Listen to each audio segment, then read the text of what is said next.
ആഗോള കത്തോലിക്ക സഭയുടെ പരമാധ്യക്ഷൻ പരിശുദ്ധ ഫ്രാൻസിസ് മാർപ്പാപ്പ കാലം ചെയ്തു. കാരുണ്യത്തിൻ്റെ മുഖമായിരുന്നു പരിശുദ്ധ പിതാവ്. കത്തോലിക്ക സഭയിലെ നിറസാന്നിധ്യം എന്ന നിലയിൽ ലോകമെമ്പാടും ഈ പുണ്യപിതാവിൻ്റെ വാക്കുകൾ കേൾക്കാൻ അതിയായി ആഗ്രഹിച്ചിരുന്നു. സമാധാനത്തിൻ്റെ ദൂതനായിരുന്നു. പരിശുദ്ധ ഫ്രാൻസിസ് മാർപ്പാപ്പയെക്കുറിച്ച് ചിന്തിക്കുമ്പോൾ 2020 ഫെബ്രുവരി മാസം 27 പരിശുദ്ധ പിതാവ് റോമിലെ വൈദികർക്കുള്ള അനുതാപ ശുശ്രൂഷയിൽ പരിശുദ്ധ പിതാവ് വൈദികർക്കായി കൊടുത്ത വലിയൊരു സന്ദേശമുണ്ടായിരുന്നു. ആ സന്ദേശത്തിൽ പരിശുദ്ധ പിതാവ് എടുത്തു പറഞ്ഞത്, തങ്ങൾക്ക് കിട്ടിയ ദൈവവിളിയിലെ സ്നേഹം ഒരിക്കലും നഷ്ടപ്പെടുത്തി കളയരുത് എന്ന് പരിശുദ്ധ പിതാവ് ഓർമ്മിപ്പിച്ചു.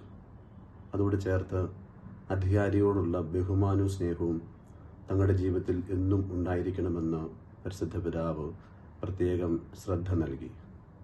മൂന്നാമത് പരിശുദ്ധ പിതാവ് പറഞ്ഞത്, നമ്മളാരും തന്നെ കാവൽക്കാരായി നിൽക്കുന്ന വ്യക്തികളല്ല, മറിച്ച് സജീവ പങ്കാളികളായി നിൽക്കേണ്ട വ്യക്തികളാണ്.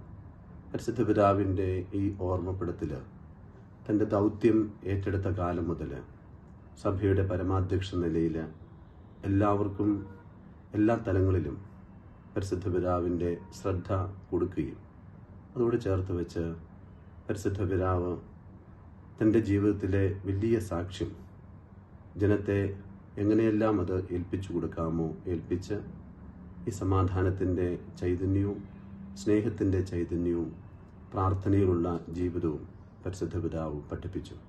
തൻ്റെ അവസാന ശ്വാസം വരെയും പരിശുദ്ധ പിതാവ് പ്രാർത്ഥനയിലൂടെ കടന്നുപോയി. പരിശുദ്ധ പിതാവ് ഉദ്ധാന പെരുന്നാളിൽ ലോകമെമ്പാടും നൽകുന്ന വലിയ ശ്ലൈഹിക ആശീർവാദവും കൊടുത്തിട്ടാണ് പിതാവ് ഈ ലോകത്തോട് യാത്ര പറഞ്ഞത്. പിതാവിൻ്റെ ദേഹവിയോഗ യാത്ര വാർത്തയറിഞ്ഞ നിമിഷത്തിൽ പ്രത്യേകം ഓർത്തുപോയതും ഇതുതന്നെയാണ്. ഈശോ ഈ ലോകം വിട്ട് പിതാവിൻ്റെ സന്നിധിയിലേക്ക് പോകുമ്പോൾ കരങ്ങൾ ഉയർത്തി ആശീർവദിച്ചു എന്നാണ്. പരിശുദ്ധ പിതാവും ഇതുപോലെ കരങ്ങൾ ഉയർത്തി ആശീർവദിച്ചിട്ടാണ് പിതാവിൻ്റെ സന്നിധിയിലേക്ക് യാത്ര തിരിച്ചിരിക്കുന്നത്. പുണ്യപ്പെട്ട പിതാവ് സ്വർഗീയ ഭവനത്തിലേക്ക് പ്രവേശിച്ചിരിക്കുന്നു. ഈ പുണ്യപിതാവ് സ്വർഗീയ പിതാവിനെ സ്പർശിച്ചിരിക്കുന്നു. പിതാവിൻ്റെ ഈ ദേഹവിയോഗത്തിലെ അനുശോചനം അറിയിക്കുകയാണ്. ലോകമെമ്പാടുമുള്ള ജനം മുഴുവനും ദുഃഖത്തിലാണ്. വേദനയിലായിരിക്കുന്ന എല്ലാവരും ഒന്നു ചേർന്ന് പിതാവിന് വേണ്ടി പ്രാർത്ഥിച്ചുകൊണ്ടിരിക്കുകയാണ്. നമ്മെ സംബന്ധിച്ച് വലിയൊരു നഷ്ടം തന്നെയാണ്. എല്ലാവരെയും ചേർത്ത് പിടിച്ച മതസൗഹാർദ്ദത്തിൻ്റെ വലിയ ഒരു പ്രവാചകനായിരുന്നു പരിശുദ്ധ പിതാവ്. പിതാവിന് പ്രണാമം അർപ്പിച്ചുകൊള്ളുന്നു.